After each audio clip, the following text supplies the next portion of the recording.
नमस्कार, स्वागत है आप सभी का डीडी न्यूज पर। आप देख रहे हैं मिड डे प्राइम। मैं हूं रमा त्यागी। अगले 1 घंटे में हम बात करेंगे देश भर की बड़ी खबरों की, बताएंगे दुनिया भर में कौन कौन सी खबरों पर है सबकी नजर, क्या चल रहा है खेल और अर्थ जगत में, और कुछ झलके फिल्म, कला और संस्कृति के क्षेत्र से भी। लेकिन सबसे पहले बड़ी खबरें।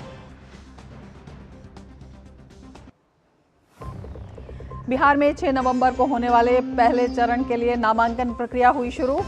पर्चा दाखिल करने की अंतिम तारीख 17 अक्टूबर। सीट बंटवारे को लेकर प्रमुख दलों में जारी है मंथन।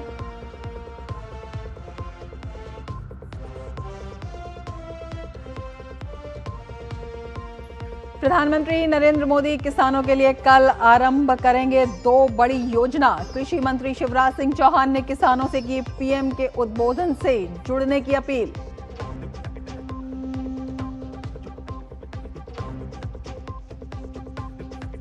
भारत अफगानिस्तान के विदेश मंत्रियों ने आतंकवाद के खिलाफ दिखाई एकजुटता। अफगानिस्तान ने कहा, भारत के खिलाफ नहीं होने देंगे अपनी धरती का उपयोग।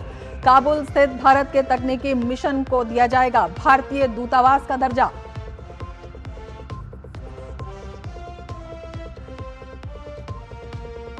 पश्चिम बंगाल में ममता सरकार में मंत्री सुजीत बोस पर कसा ईडी का शिकंजा। कोलकाता और उसके आसपास जगहों पर छापेमारी जारी। नगर पालिकाओं में नौकरी के बदले नकद घोटाले का मामला।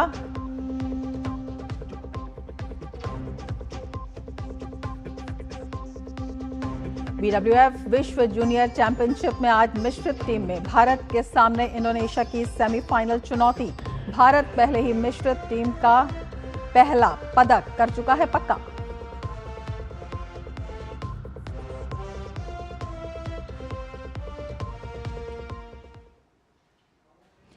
और अब विस्तार से समाचार। 243 विधानसभा सीट पर होने वाले बिहार में विधानसभा चुनाव की सरगर्मी तेज हो चुकी है। आज पहले चरण के मतदान के लिए चुनाव आयोग की ओर से अधिसूचना जारी हो गई। यानी आज से 6 नवंबर को होने वाले पहले चरण की वोटिंग के लिए सभी दल के प्रत्याशी नामांकन भर सकेंगे। 6 नवंबर को 121 सीटों पर वोटिंग होगी। नामांकन प्रक्रिया की वीडियोग्राफी होगी। छुट्टी वाले दिन जमा नहीं होंगे नामांकन पत्र। 6 नवंबर को पटना, दरभंगा, मधेपुरा, सहरसा, मुजफ्फरपुर, गोपालगंज, सिवान, सारण, वैशाली, समस्तीपुर, बेगूसराय में वोटिंग होगी। इसके अलावा 6 नवंबर को लखीसराय, मुंगेर, शेखपुरा, नालंदा, बक्सर, भोजपुर में मतदान होंगे। 18 अक्टूबर को नामांकन पत्रों की जांच होगी और 20 अक्टूबर तक नाम वापस लिए जा सकते हैं। और मतदाता परिचय पत्र के अलावा अब आप 12 वैकल्पिक फोटोयुक्त दस्तावेजों में से कोई भी एक दस्तावेज दिखाकर मतदान कर सकेंगे।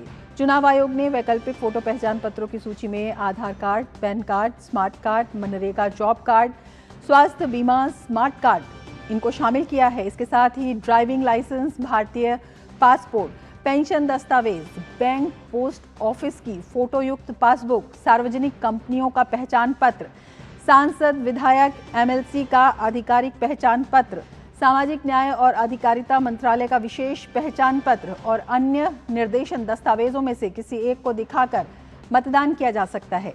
इसके लिए मतदाता सूची में नाम होना अनिवार्य है। निर्वाचन आयोग के इस कदम से मतदाताओं को सुविधा मिलेगी और वो बिना किसी परेशानी के मतदान कर सकेंगे।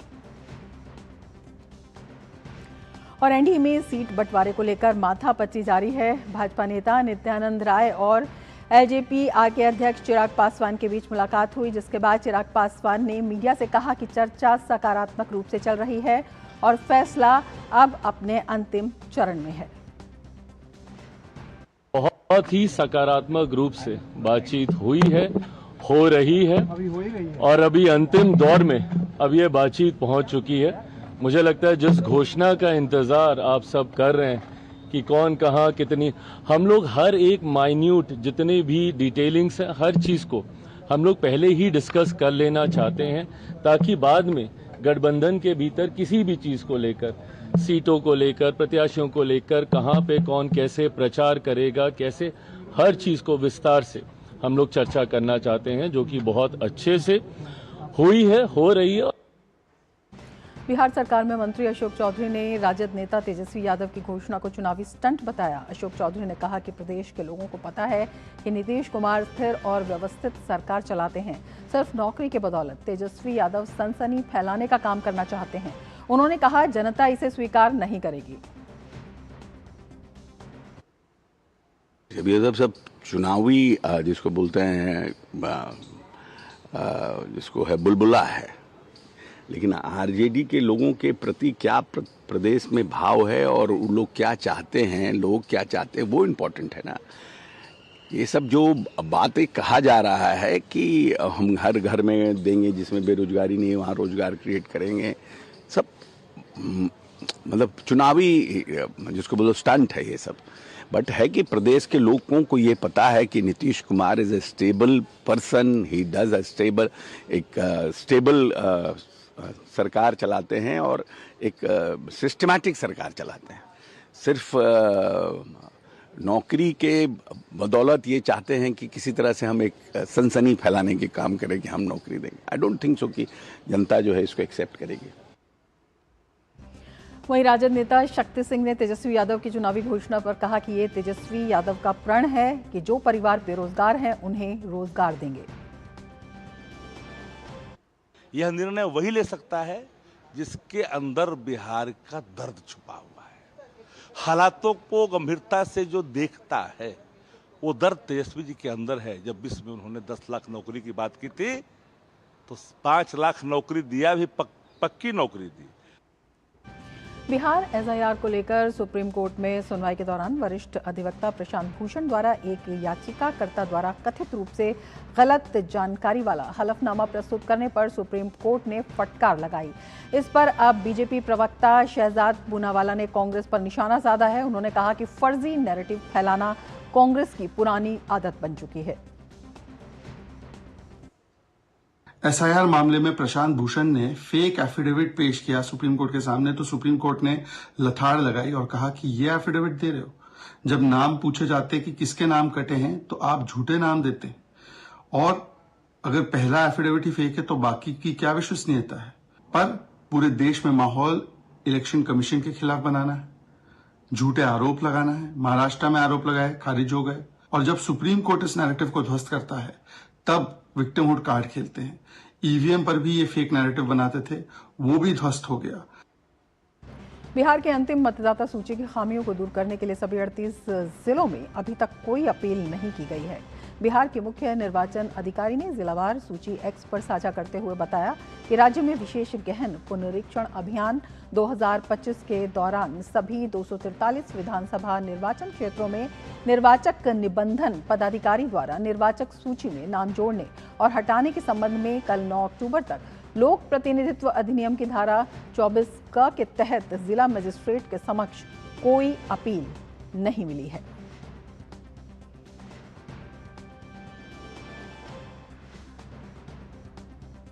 और चुनावों को लेकर क्या कुछ है चुनाव आयोग की तैयारी और किस तरह से है राजनीतिक गहमा गहमी, इसी की जानकारी के लिए पटना से हमारे संवाददाता कुमार आलोक हमारे साथ इस वक्त जुड़ चुके हैं। कुमार आलोक, सबसे पहले आपसे जानना चाहेंगे किस तरह का माहौल आप देख रहे हैं, किस तरह की राजनीतिक सरगर्मियां तेज हो गई हैं? देखिए, आज से नॉमिनेशन शुरू हुआ है और प्रशासन की ओर से सारे इंतजामात यहाँ पर किए गए हैं।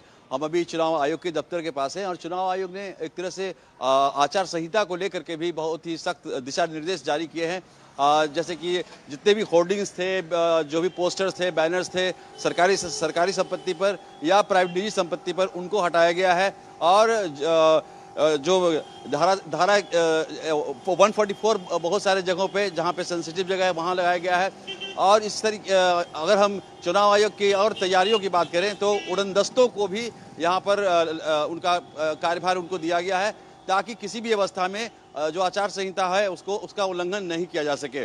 और रही बात राजनीतिक पॉलिटिकल, अगर हम बात करें तो आज का दिन हर एक पार्टी के लिए, अगर आप किसी भी पार्टी के दफ्तर में आप चले जाएं तो लगभग एक जन सैलाब सा उमड़ा है, क्योंकि जो टिकटार्थी हैं, जो टिकट लेने वाले हैं या जो सिटिंग विधायक हैं, तो एक आदमी के साथ कम से कम 20-25 आदमी है। तो अगर हम महागठबंधन की बात करें तो महागठबंधन में भी सीटों को लेकर के एक तरह से असमंजस की स्थिति अभी भी बनी हुई है, क्योंकि जिस तरीके से वहाँ पर जो सहनी की पार्टी है, वीआईपी मुकेश सहनी की पार्टी, तो वो उसने पहले भी 60 सीटों की मांग की थी, लेकिन अब एक तरह से 25 से लेकर के 30 सीटों पर मान मनोबल की तैयारी की जा रही है। उधर CPI-ML जो एक बड़ा गठबंधन है, CPI-ML की ओर से भी जो 19 सीटों पर पिछली बार वो लड़े थे, इस बार वो कम से कम 40 सीटों की मांग कर रहे थे, वो उनको भी 24 से 25 सीटों पर बनाया जा रहा है। इधर हम अगर एनडीए की हम बात करें तो एनडीए के अंदर भी चिराग पासवान जिस तरीके का उनका रुख है, उनको भी बनाने की कोशिश की जा रही है और जो पहले 24 सीटों की बात थी, अब 24 से लेकर 26 सीट तक उनको दी जा सकती है। और एनडीए के अंदर लगभग सीट शेयरिंग की जो बात है वो लगभग पूरी हो चुकी है और आज देर शाम नहीं तो कल सवेरे तक सीट शेयरिंग का काम पूरा हो जाएगा। लेकिन एक अंदरूनी जो चीजें हैं एनडीए के अंदर, जो जिस प्रत्याशी का टिकट कंफर्म हो गया है, उन्हें अनऑफिशियली, चाहे वो भारतीय जनता पार्टी हो, चाहे वो लोजपा हो, चाहे वो जेडीयू हो, उन्होंने कैंडिडेट्स को कह दिया है कि आप जाइए और क्षेत्र में अपना प्रचार प्रसार कीजिए। बिल्कुल, आप बता रहे हैं कि एनडीए में ये जो फॉर्मूला है ये मतलब कमोबेश पूरा हो चुका है, लेकिन अगर हम महागठबंधन की बात करते हैं, वहाँ पर जिस तरह का एक रस्साकशी हो रही है, उसे किस तरह से कह सकते हैं कि एनडीए से ज़्यादा जो चुनौती है वो गठबंधन के अंदर ही नजर आ रही है? देखिए, अगर हम चुनावी समीकरणों की हम बात करें तो यहाँ पर एक चीज़ देखने को मिल रही है। जिस तरीके से प्रशांत किशोर ने 51 सीटें कल उन्होंने जारी की, अपने उम्मीदवारों की लिस्ट जारी की, तो ये कहा जा रहा था कि Prashant Kishor wait and watch करेंगे कि जैसे दोनों महागठबंधन और एनडीए में जिन व्यक्तियों को टिकट नहीं दिया जाएगा, जो स्टॉलवर्ड्स होंगे और उनको टिकट नहीं दिया जाएगा, तो प्रशांत किशोर अपनी पार्टी में उसे अडॉप्ट करेंगे, उससे अपनी पार्टी में उसे सहेजेंगे।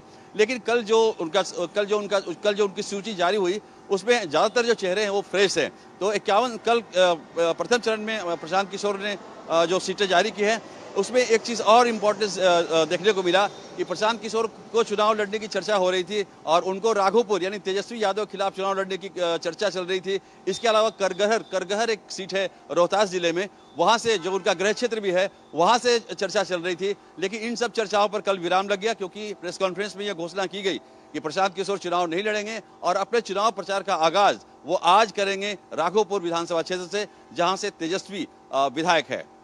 बिल्कुल, एक और आपसे बात पूछना चाहेंगे, दोनों ही जो गठबंधन है उनके सामने जो चुनौती है वो साफ तौर पर दिखाई दे रही है। इसके साथ ही जो जनता को लुभाने की बात है, वो कवायद है, वो भी शुरू हो गई है। बेशक इसमें युवा जो हैं उनको जो है फोकस किया जा रहा है, जिस तरह से तेजस्वी यादव का बयान आता है और फिर उस बयान को चुनावी स्टंट भी कहा जाता है, तो युवा जो है वो फोकस में है और एक बड़ा जो अलग से लाभार्थी वर्ग है वो इस चुनाव में गेम चेंजर साबित हो सकता है।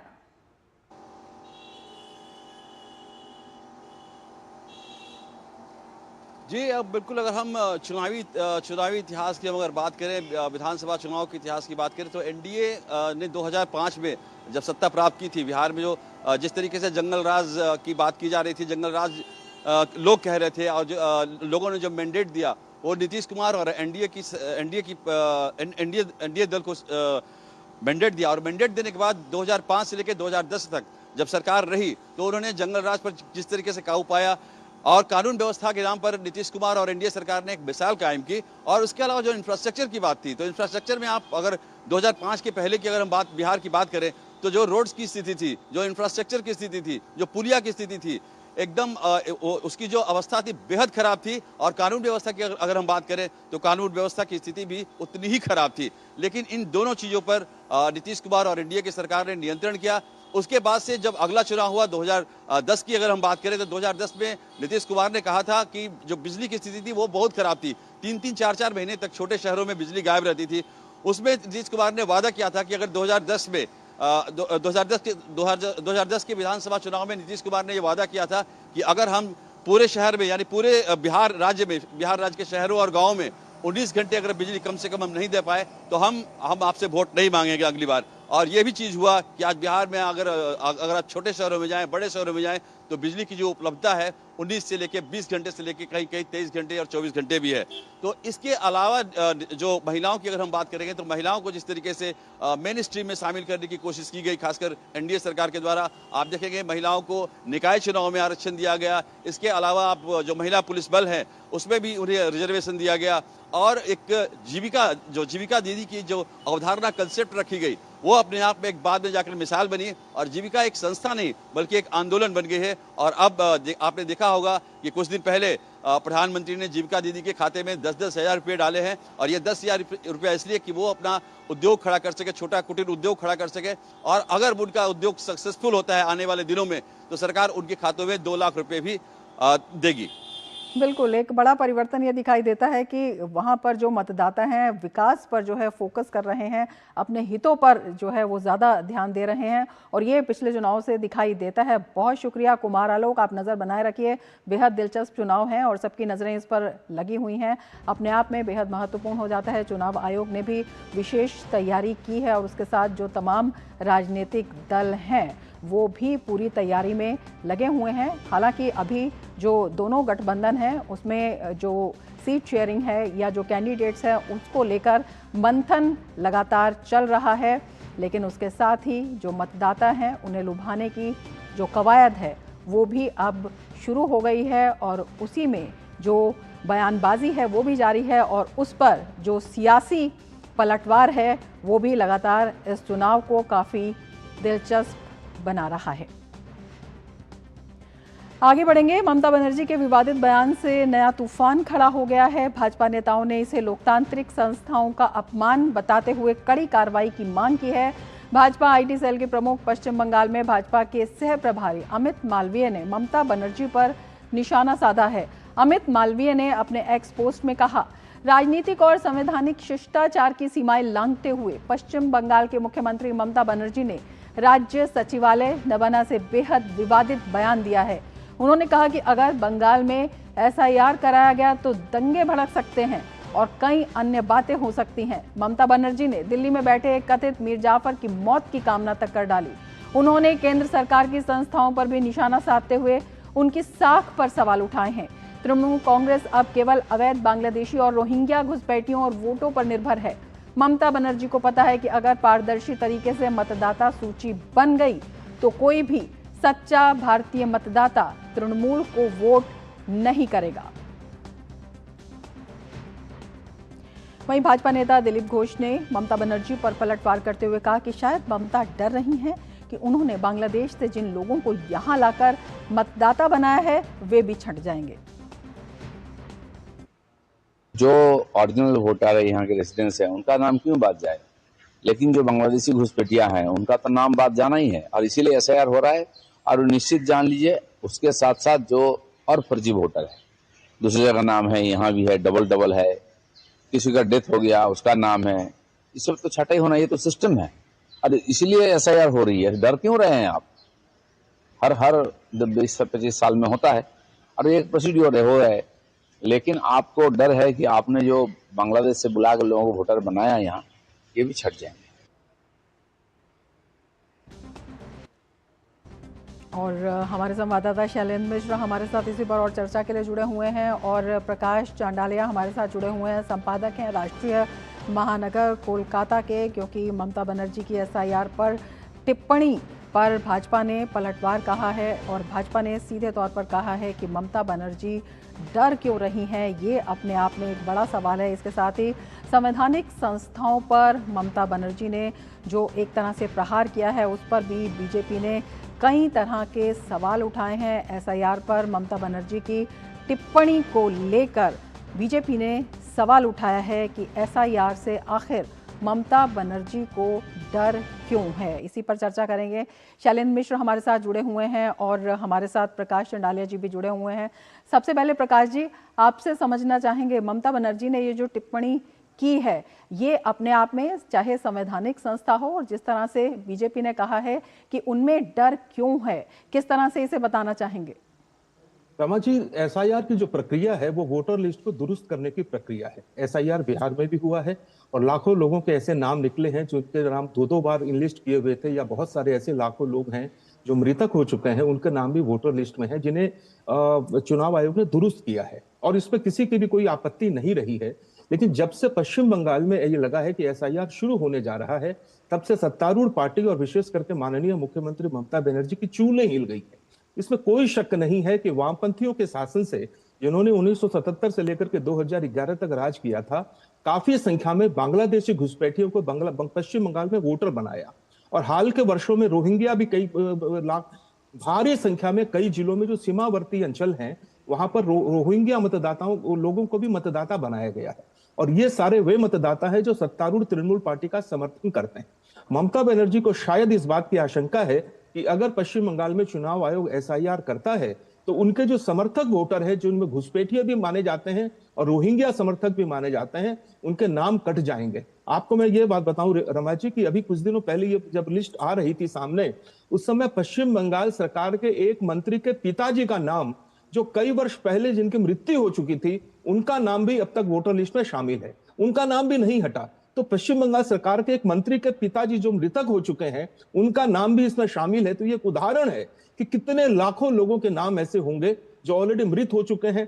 कई ऐसे यहाँ पर बहुत सारी संख्या में प्रवासी लोग कार्य करते हैं, जिनके वोटर कार्ड बिहार में भी हैं, उत्तर प्रदेश में भी हैं, राजस्थान में भी हैं, हरियाणा में भी हैं। तो ऐसे लोगों के नाम को काट करके अगर चुनाव आयोग एसआईआर करता है, स्पेशल इंटेंसिव रिवीजन करता है, तो इसमें गलत क्या है? लेकिन चूंकि 2026 में विधानसभा के चुनाव होने हैं और इस चुनाव को लेकर के ममता बनर्जी को शायद ये लगता है कि एक बहुत बड़ा वोट बैंक जो उनका है, वो कहीं ना कहीं वो मतदाता जो डबल रोल प्ले करते हैं, पश्चिम बंगाल में सत्तारूढ़ पार्टी को वोट देते हैं, उनके नाम अगर कट जाएंगे तो उनके वोटों का प्रतिशत गिर सकता है।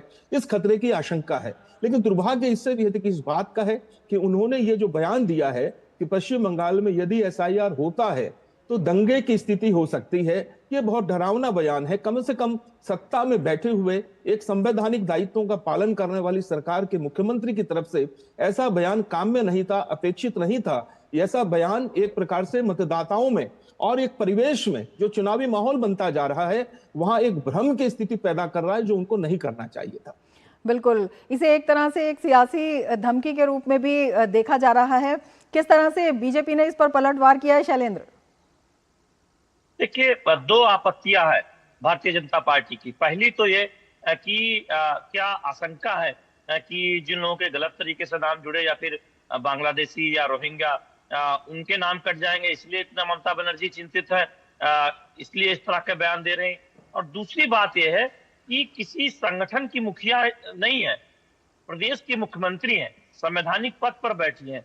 उस पद पर बैठते हुए इस तरह के बयान देना, ये कहना कि हिंसा हो जाएगी, ये किस तरह का बयान है?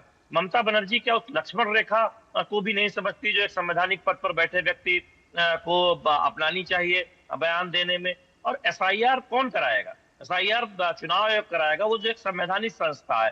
फिर आप इस तरह से खुली चिरौती देती हैं, इस तरह से बयान देती हैं। तो बीजेपी का यह कहना है कि दरअसल ये एक चिंता है ममता बनर्जी की और टीएमसी की कि अगर एसआईआर हुआ तो बहुत सारे ऐसे जो फर्जी मतदाता है, यानी जो बांग्लादेशी या रोहिंग्या हैं, उनके नाम कट जाएंगे। और तुष्टीकरण की राजनीति का जो अगला स्टेप है, जिसमें उनको संरक्षण देने की बात है, बांग्लादेशी अवैध तौर पर जो रह रहे हैं या फिर जो रोहिंग्या हैं, क्या वो मतदाता बने हुए हैं कुछ, इसलिए ममता बनर्जी इतना इस तरह के बयान दे रही है और इतना डर गई है? लेकिन आपकी आपत्ति हो सकती है, आपके सुझाव हो सकते हैं, आपके मत हो सकते हैं, आपका विरोध हो सकता है, लेकिन उसका एक तरीका है।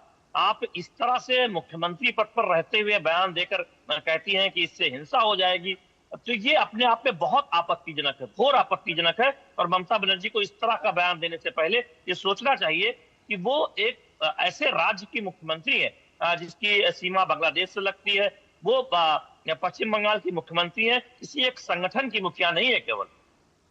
बिल्कुल, प्रकाश जी आपसे समझना चाहेंगे, अगर संवैधानिक संस्थाओं पर कोई सवाल उठाया जाता है तो उसके लिए कोई तथ्य भी होना चाहिए, कोई प्रूफ भी होना चाहिए। हाल ही में बिहार में एसआईआर हुई, बवाल जरूर हुआ, लेकिन इस तरह का कोई तथ्य नहीं मिला। इसके साथ ही प्रशांत भूषण को सुप्रीम कोर्ट में जो है एक फेक एफिडेविट करने के लिए फटकार भी लगाई गई। तो बिना तथ्यों के एक जो संवैधानिक प्रक्रिया है उसे रोकना अपने आप में ये किस तरह से पूरी तरह से इस मुद्दे पर सियासत दिखाता है और साथ ही इसे भावनात्मक मुद्दा बनाने की कोशिश भी दिखाता है। रमा जी, देखिए, एक बात को समझना चाहिए कि आम नागरिक को एसआईआर से कहीं कोई आपत्ति नहीं है, बिहार में भी नहीं थी। राजनीतिक पार्टियां जिन्हें लगता है कि उनका वोट बैंक कहीं ना कहीं डिग जाएगा, वही आपत्ति पैदा करती हैं और लोगों में भ्रम पैदा करने की स्थिति करती हैं। पश्चिम बंगाल के चुनाव को अगर हाल के 4-5 जो विधानसभा चुनाव हुए हैं उसको अगर देखें तो आपको ये पता चलेगा कि किस प्रकार लोगों को डराकर धमकाकर वोटर को एक प्रकार से वोट के बूथ तक नहीं जाने दिया जाता है। ये वामपंथियों के शासन में भी होता रहा है और ममता बनर्जी के शासन में भी होता रहा है। अब देखिए, सबसे बड़ी बात तो यह है कि चुनाव आयोग, ये कोई भारतीय जनता पार्टी या कोई सरकार में बैठी हुई सरकारें नहीं करवाती हैं। एसआईआर तो चुनाव आयोग करवा रहा है और चुनाव आयोग अंतिम समय तक बार बार मतदाताओं को मौका देता है कि अगर किसी का नाम कट गया है तो वे वापस उनसे संपर्क करें। अभी भी जिस दिन मुख्य चुनाव आयोग बिहार के चुनाव की घोषणा कर रहे थे, उन्होंने इस बात की घोषणा की कि अभी भी समय है कि पर्चा दाखिल होने के 10 दिन पहले तक अगर किसी का नाम कट गए हो तो वे जुड़वा सकते हैं। तो पश्चिम बंगाल में भी अगर ये एसआईआर की प्रक्रिया होती है, अगर किसी के नाम काट दिए जाते हैं, चाहे भारतीय जनता पार्टी उन्हें बांग्लादेशी घुसपैठिया कहे, चाहे रोहिंग्या कहे, चाहे कुछ भी कहे, किसी भी नागरिक का अगर वोटर लिस्ट से नाम कट जाता है तो उसे वापस जुड़वा सकता है। लेकिन बहुत से ऐसे लाखों की संख्या में ऐसे नाम बिहार में कटे हैं ना, और उस पर तो कोई आपत्ति नहीं उठी है किसी की भी। तो पश्चिम बंगाल में ममता बनर्जी क्यों डर रही हैं, ये बात अभी तक समझ से परे है और निश्चित रूप से इसके पीछे उनकी राजनीतिक मंशा जो है वो संदेह के घेरे में है। देखिए, पिछले विधानसभा चुनाव में 2 करोड़ 22 लाख के आसपास वोट भारतीय जनता पार्टी को मिले थे और 2 करोड़ 72 लाख के आसपास वोट उनको मिले थे। तो दो मुख्य पार्टियों में वोट का जो अंतर है वो लगभग 50-52 लाख के आसपास का है। अगर हालांकि ठीक है, ये लोग दावा कर रहे हैं कि 50 लाख वोटर हट सकते हैं, 1 करोड़ हट जाएंगे, कितने हटेंगे नहीं हटेंगे ये तो चुनाव आयोग के सामने जब वो प्रक्रिया शुरू होगी तब पता चलेगा।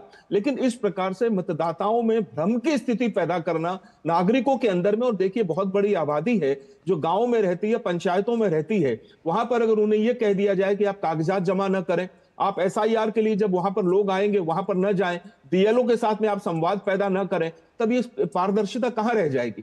और ये तो एक गणतांत्रिक देश में, एक लोकतांत्रिक प्रक्रिया वाले देश में, एक देश में जहां फेडरल सिस्टम है, आप अगर इन चीजों का विरोध करते हैं तो ये हमारे भारत की स्वस्थ फेडरल सिस्टम की जो परंपरा है उसका अपमान है। और संवैधानिक पद पर बैठी हुई किसी भी दायित्वशील व्यक्ति को, चाहे वो मुख्यमंत्री ही क्यों ना हो, उन्हें ऐसा करने से परहेज करना चाहिए और भ्रम की स्थिति कम से कम पैदा नहीं करनी चाहिए, क्योंकि ये एक पूरा पारदर्शिता का मामला है। पूरी पारदर्शिता के साथ में सारा काम होने जा रहा है और यह पहले भी होता रहा है, इसमें डर किस बात का है?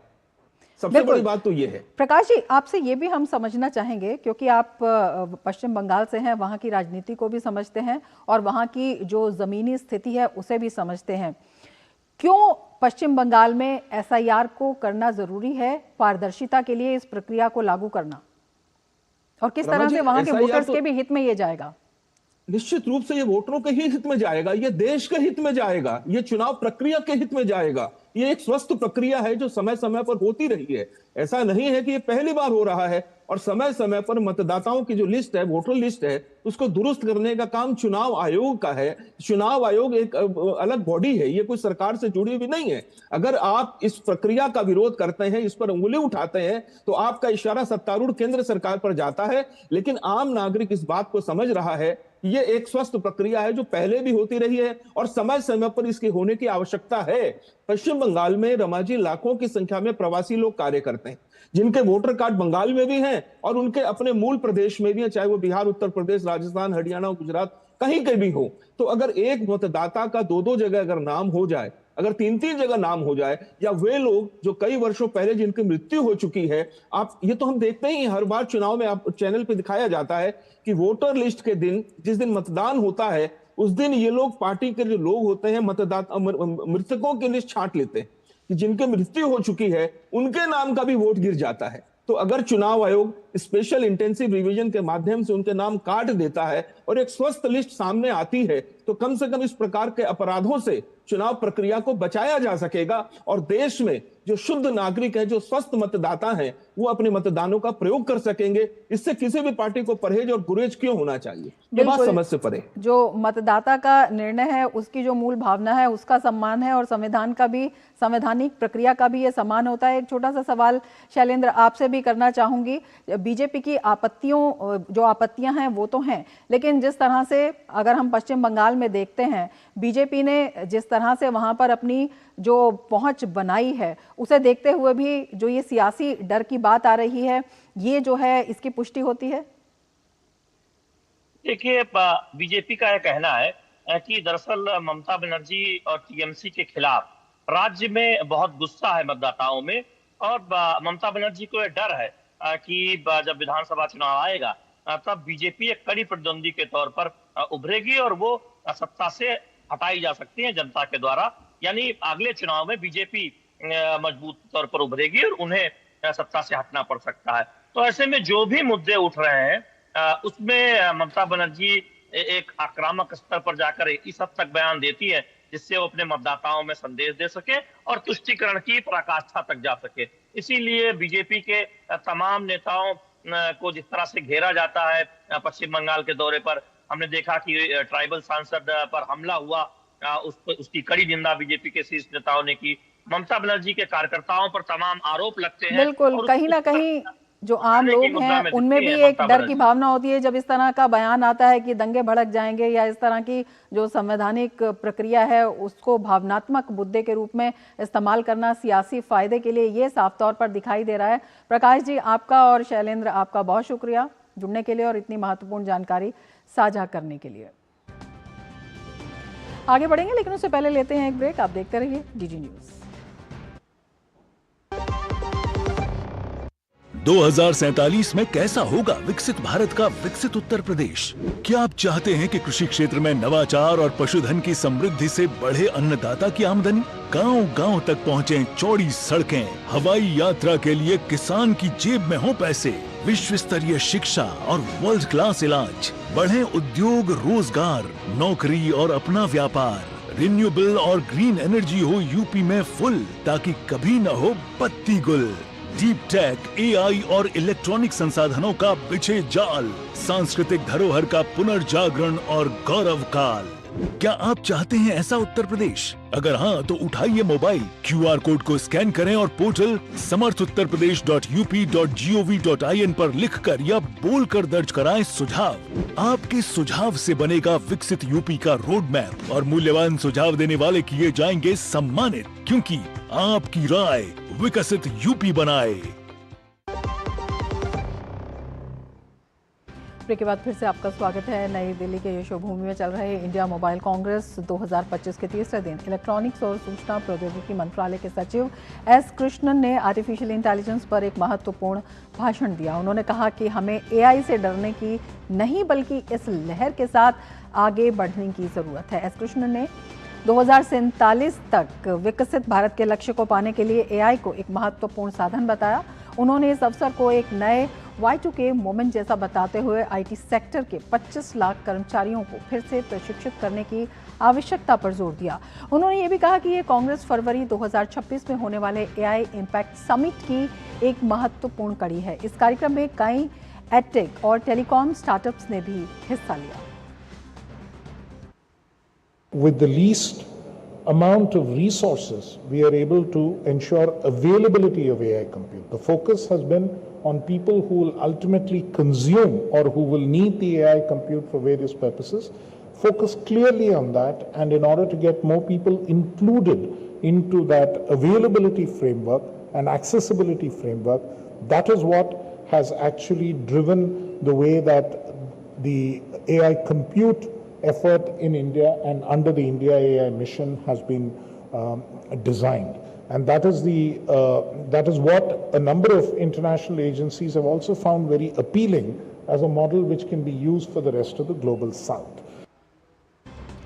अफगानिस्तान के विदेश मंत्री आमिर खान मुत्तकी भारत दौरे पर हैं। इस दौरान भारत अफगानिस्तान के बीच विदेश मंत्री स्तर की बैठक हुई। विदेश मंत्री डॉक्टर एस जयशंकर ने कहा कि मुझे आज काबुल स्थित भारत के तकनीकी मिशन को भारतीय दूतावास के स्तर पर उन्नत करने की घोषणा करने पर खुशी हो रही है। भारत अफगानिस्तान की संप्रभुता, क्षेत्रीय अखंडता और स्वतंत्रता के लिए पूरी तरह से प्रतिबद्ध है। हमारे बीच घनिष्ठ सहयोग आपके राष्ट्रीय विकास के साथ साथ क्षेत्रीय स्थिरता और लचीलेपन में भी योगदान देता है। इसे और मजबूत करने के लिए मुझे आज काबुल स्थित भारत के तकनीकी मिशन को भारतीय दूतावास के स्तर पर उन्नत करने की घोषणा पर खुशी हो रही है। India is fully committed to the sovereignty, territorial integrity and independence of Afghanistan. Closer cooperation between us contributes to your national development as well as regional stability and resilience. To enhance that, I am pleased to announce today the upgrading of India's technical mission in Kabul to the status of Embassy of India.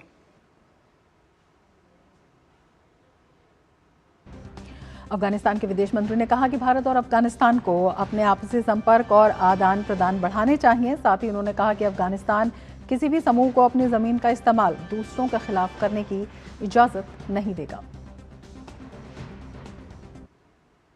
I am happy today that I am here in Delhi, and this visit will increase or strengthen the understanding between both countries and open a new chapter between these relations.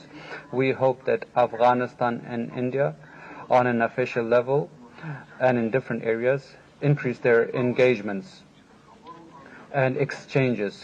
We hope that through talks and dialogue we can increase the level of understanding between us. We always sought good relations with India. We will not allow any group to threaten anyone else or use the territory of Afghanistan against others.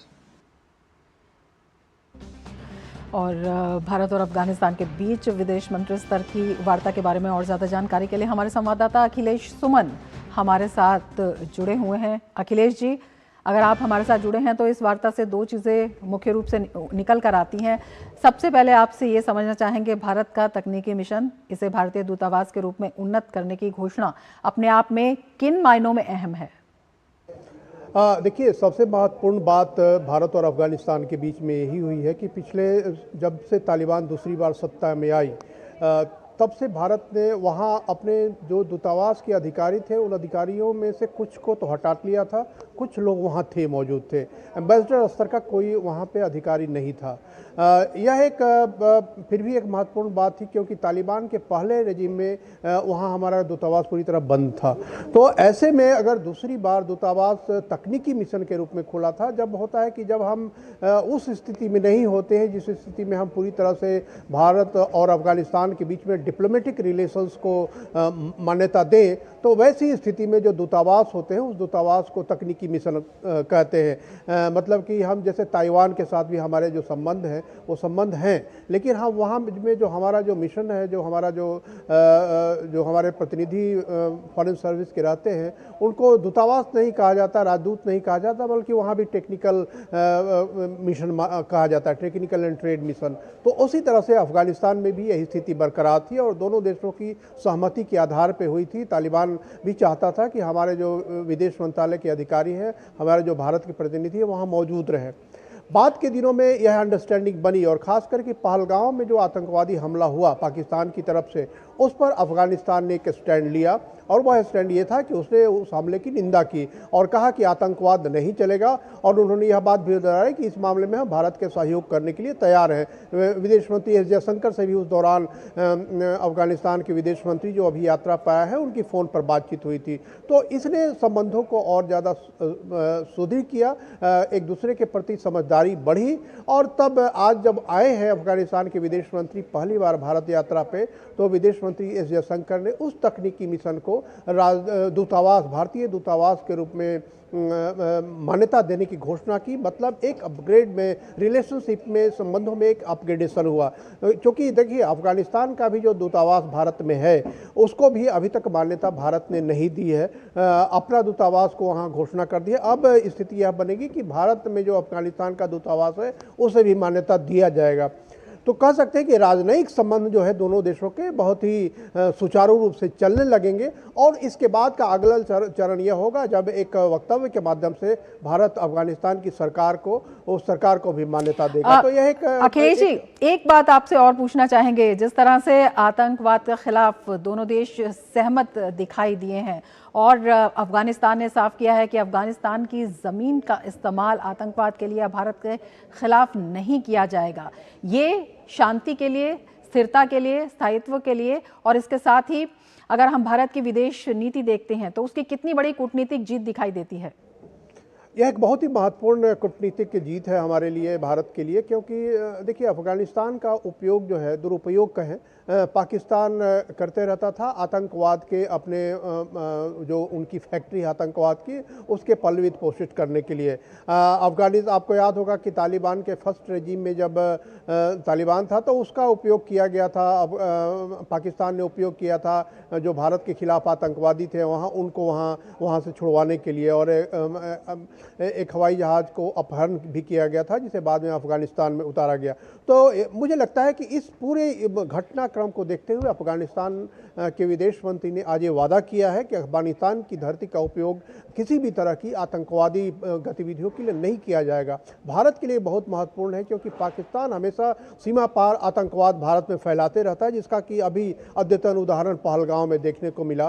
तो अब भारत और अफगानिस्तान इस मामले में कहें कि आतंकवाद के खिलाफ अगर खड़े हो गए हैं तो निश्चित तौर पे आतंकवादियों के लिए मुश्किल घड़ी है। पाकिस्तान जिन आतंकवादियों को अपने यहाँ पोष रहा है, जिन आतंकवादियों को एक तरीके से कहे कि उनको ट्रेनिंग दे रहा है, उनको हथियार दे रहा है, उनको वित्तीय सहायता दे रहा है, उनके लिए बहुत बड़ा झटका है। क्योंकि अफगानिस्तान की धरती का उपयोग होता था इन कार्यों के लिए, क्योंकि पाकिस्तान और अफगानिस्तान का जो बॉर्डर है वो बॉर्डर कई मामलों में कहे कि खुला, कई जगहों पर खुला बॉर्डर था जिसपे आप देखते हैं कि कई बार झड़पों की स्थिति भी आती है। तो उस बॉर्डर का दुरुपयोग नहीं हो, अफगानिस्तान ने एक तरीके से भारत को इसका आश्वासन दिया है। बिल्कुल, और इस तरह से भारत ने साफ किया है कि व्यापार और वाणिज्य को बढ़ावा देने में हमारी साझा रुचि है, वो भी सहयोग की एक नई दिशा को, एक नए दौर को दिखाती है। बहुत शुक्रिया अखिलेश जी तमाम जानकारी के लिए।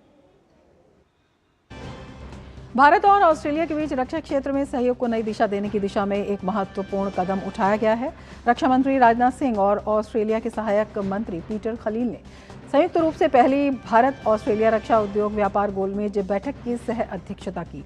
रक्षा मंत्री राजनाथ सिंह ने इस बैठक को लेकर अपने सोशल मीडिया हैंडल एक्स पर लिखा, पीटर खलील के साथ भारत ऑस्ट्रेलिया रक्षा उद्योग व्यापार गोलमेज बैठक की सह अध्यक्षता करते हुए प्रसन्नता हो रही है।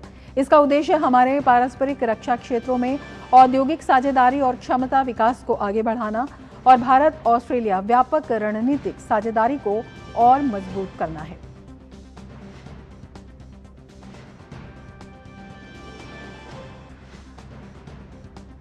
इससे पहले रक्षा मंत्री राजनाथ सिंह ने सिडनी स्थित HMAS प्रबुल का दौरा किया, जो कि ऑस्ट्रेलियाई नौसेना का एक प्रमुख बेस और हॉट पॉइंट है। ऑस्ट्रेलिया के सहायक रक्षा मंत्री पीटर खलील ने उनका स्वागत किया।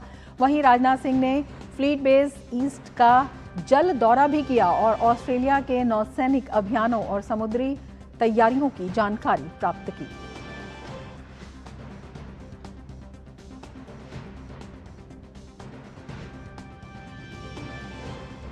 प्रधानमंत्री नरेंद्र मोदी 11 अक्टूबर को सुबह 10:30 बजे देश के किसानों के लिए दो बड़ी योजनाएं, प्रधानमंत्री धन धान्य कृषि योजना और दलहन आत्मनिर्भरता मिशन की सौगात देने जा रहे हैं। केंद्रीय कृषि और किसान कल्याण मंत्री शिवराज सिंह चौहान ने दूरदर्शन के माध्यम से देश के सभी किसानों से पीएम मोदी के इस उद्बोधन के साथ जुड़ने की अपील की है। ये किसान बहनों और भाइयों, दूरदर्शन के माध्यम से मैं आपसे अपील करना चाहता हूं, ये दो महत्वपूर्ण मिशन, आत्मनिर्भरता के लिए दलहन मिशन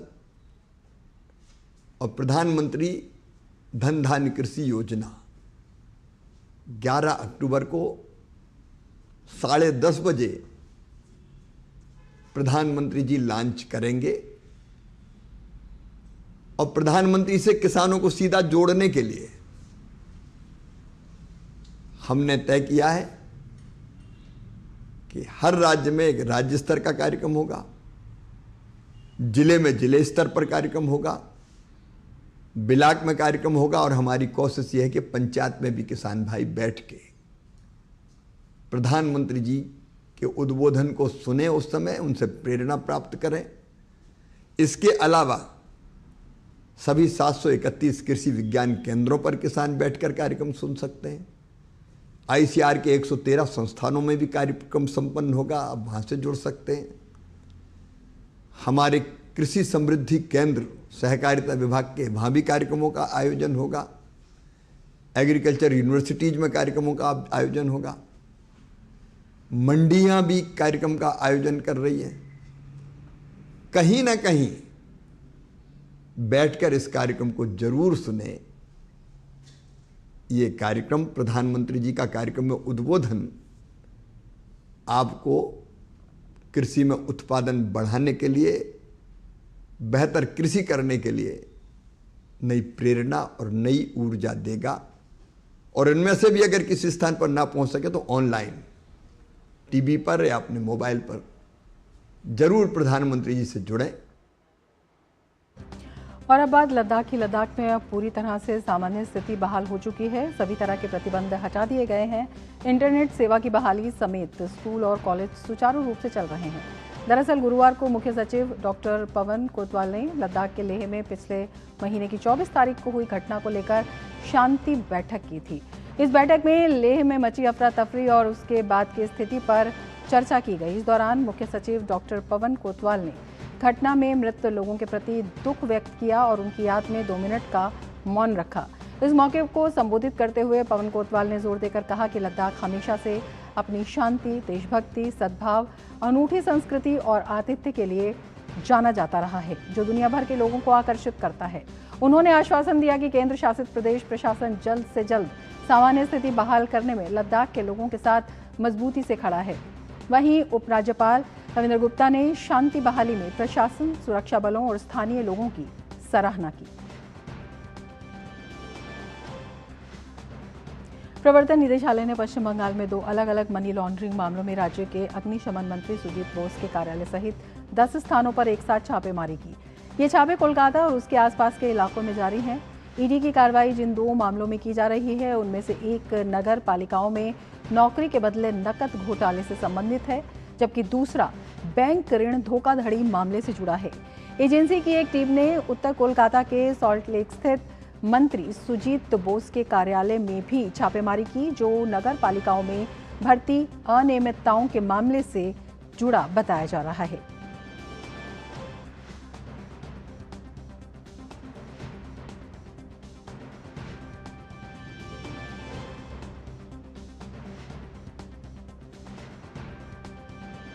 आगे बढ़ते हैं। जम्मू कश्मीर का पूर्ण राज्य का दर्जा बहाल करने की मांग वाली याचिका पर आज उच्चतम न्यायालय में सुनवाई हुई। याचिकाकर्ता के वकील गोपाल शंकर नारायण ने कहा कि 370 के मसले पर संविधान पीठ में सुनवाई के दौरान केंद्र ने खुद कहा था कि चुनावों के बाद पूर्ण राज्य के दर्जे के वादे को पूरा किया जाएगा। इसी बीच सॉलिसिटर जनरल तुषार मेहता ने जम्मू कश्मीर को पूर्ण राज्य बनाने के मामले पर कहा कि केंद्र और राज्य के बीच बातचीत चल रही है। कोर्ट ने केंद्र को अपना रुख साफ करने के लिए 4 हफ्ते का समय दिया। दरअसल अगस्त 2019 को अनुच्छेद 370 हटाने के बाद केंद्र सरकार ने जम्मू कश्मीर को केंद्र शासित प्रदेश बनाया था। इसके बाद सुप्रीम कोर्ट में केंद्र के फैसले को चुनौती दी गई। दिसंबर 2023 में सुप्रीम कोर्ट ने राज्य से आर्टिकल 370 हटाने और विशेष राज्य का दर्जा समाप्त करने को सही माना था। सुप्रीम कोर्ट ने कफ सिरप से बच्चों की मौत के मामले में दायर जनहित याचिका पर सुनवाई से इनकार कर दिया है। याचिकाकर्ता की मांग थी कि इन मामलों की जांच केंद्रीय एजेंसी से कराई जाए, लेकिन अदालत ने इसे स्वीकार करने से मना कर दिया। याचिकाकर्ता वकील विशाल तिवारी ने आरोप लगाया कि राज्य एक दूसरे पर आरोप लगा रहे हैं, ऐसे में किसी एक ही एजेंसी से जांच कराई जानी चाहिए। इस पर एसजे तुषार मेहता ने कहा कि राज्यों की मंशा पर सवाल उठाया जाना सही नहीं है। और अब देखते हैं खेल जगत की खबरें।